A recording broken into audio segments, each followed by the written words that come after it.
La sobrepoblación y urbanización en China, la ciudad de Shanghái.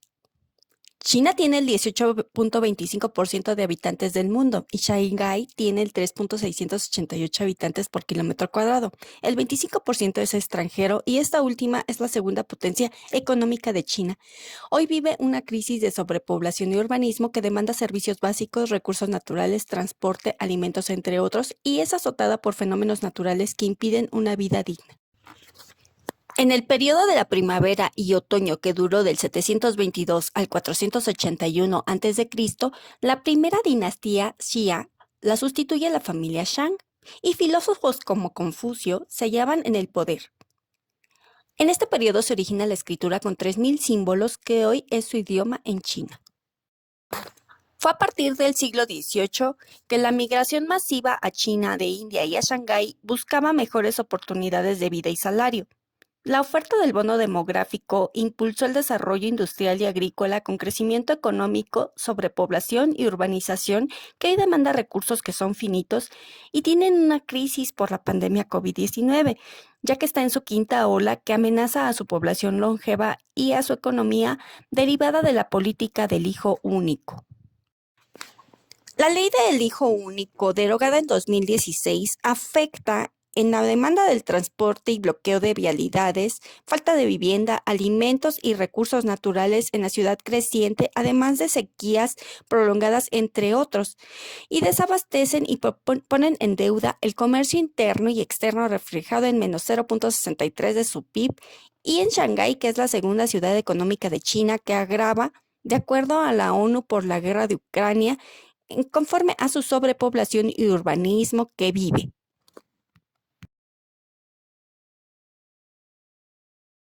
Las consecuencias de esta crisis de sobrepoblación y urbanismo es un reto al gobierno de Xi Jinping, quien debe moderar el consumo, promover programas que mitiguen la creciente población, tales como la planificación familiar y la no migración, imponer sanciones a su industria, pues la ONU advierte que su contaminación aérea y terrestre afecta a cultivos y el uso de pesticidas y químicos, pues frecuentes, afectan la salud de ecosistemas y a la población que ahora tiene cáncer pulmonar. Así es que la responsabilidad de la población de China es crear conciencia de la fragilidad y finitud del planeta Tierra, el único hogar que tenemos y debemos reparar para el goce de futuras generaciones tal y como lo conocemos. La intervención de organismos como la Organización Nacional de las Naciones Unidas coopera junto con el Banco Mundial para reducir el riesgo en servicios ante un urbanismo insostenible y para disponer de agua potable, electricidad, alimentos, salud, economía, vivienda, infraestructura, intercomunicación familiar, entre otros.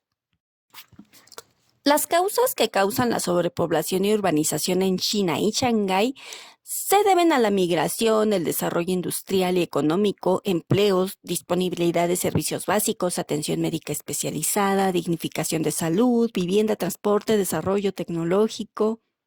Y esta crisis semeja a la teoría de Sidney H. Cons, que asocia a la población con la economía, desarrollo, demografía, crecimiento físico y mental, tendencias observables y la reducción al mínimo de lo que es peculiar para el hombre, que actualmente pues China vive. Hoy también vive su cuarta revolución industrial con la priorización de la educación en medicina, tecnología, farmacéutica, científica y biotecnología. Históricamente, Shanghái se localiza en la costa central de China con 3.688 habitantes por kilómetro cuadrado. El 40% son migrantes y Occidente introdujo el opio con plantíos de India e impulsó dos guerras en Shanghái en los siglos XVI al XVII. Su división por Occidente y no tener una visión negativa de potencias extranjeras condicionó una vida más alta que en China. Rebosa de edificios occidentales y funciona como núcleo financiero mundial. El centro de Bonn presenta edificios coloniales contrastantes con el lado futurista del distrito Pudong. Torres, estanques, el jardín Yu, pabellón tradicionales, museos, templos de Buda con jade y acuarios oceánicos son atractivos turísticos, entre otros, de Shanghái. La migración en Shanghái no la favorece y los nacimientos de los migrantes demandan el suelo. La filtración hídrica es escasa por fenómenos naturales, así como el alimento,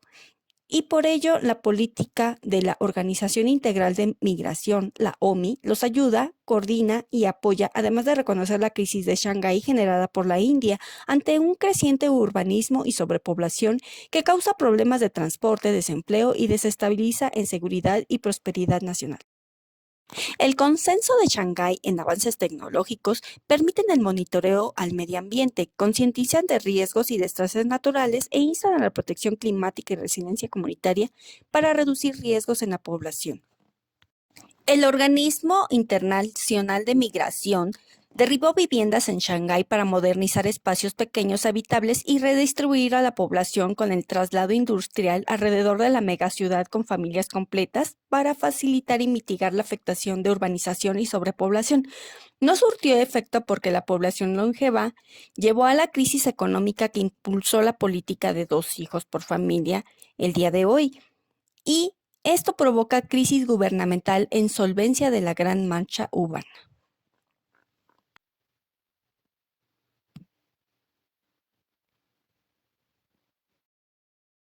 En patrimonio cultural tenemos a la Gran Muralla China que se elaboró desde el siglo V y representa la división de los reinos en los periodos primavera y otoño, donde se instó a construir muros por la lucha de poderes. Los estados de Qi, Wei, Yan y Zhao limitaban su territorio y la dinastía Qin unificaba a China, junto con las murallas del norte hasta la dinastía Han, que abandonó la extensión del muro en 141 a 87 a.C.,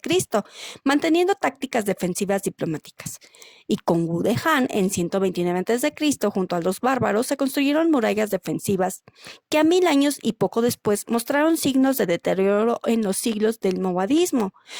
Fue hasta el siglo XV que fue restaurada por la dinastía Ming con material sólido de ladrillo y piedra y más de 25 torres de vigilancia. Hoy es un gran símbolo material que representa defensa y gran riqueza histórica que debe preservarse en China.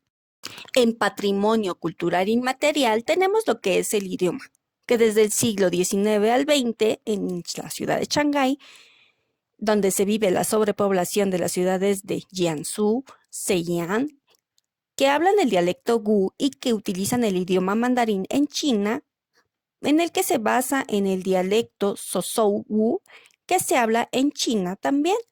Antes de la expansión de la ciudad moderna, que hoy es el dialecto Hongkou y Busan, además del Podong y Beidiuhan, que hablan los mayores a 40 años, y la población menor de 26 habla el mandarín más el idioma de inglés que es obligatorio a partir del primer año de primaria. Es por ello que se debe de preservar el dialecto de la lengua mandarín y de la lengua Zhou en China, tanto en el comercio industrial como en el comercio exterior, pues es parte de su riqueza cultural. En propuestas del medio ambiente, en patrimonio cultural, el gobierno de Shanghái está obligado, de acuerdo a sus normativas, a restaurar el daño por desastres naturales o vandalismo, los vestigios arqueológicos para su atractivo turístico. Nosotros proponemos medios de divulgación escrita, electrónica, tecnológica, como las visitas virtuales que preservan y divulgan el patrimonio a diferentes niveles en la población mundial. El líder Xi Jinping debe apostar e invertir en el desarrollo sustentable para satisfacer eficientemente la población futura en bienes y servicios y utilizar los recursos necesarios para hacer prioridad en la agenda del gobierno de Shanghái, como la lluvia en gel, la agricultura, el plato limpio, entre otros. Ya para concluir, los problemas que implica la creciente población y urbanización afectan a sectores gubernamentales por la alta demanda de servicios y recursos naturales, espacios de vivienda, energía, transporte, entre otros, y traen como consecuencias negativas la población longeva que presenta hoy China, retrasa su economía y sistema laboral y la demanda de exportación, además de no favorecer al empleo en China.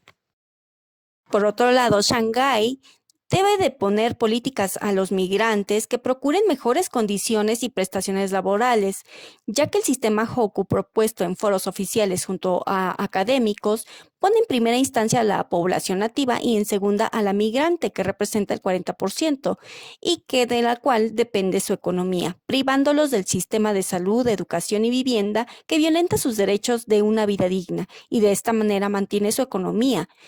beneficia a la población nativa y evita la alteración y orden interno de esta misma, además de la expansión de migración local.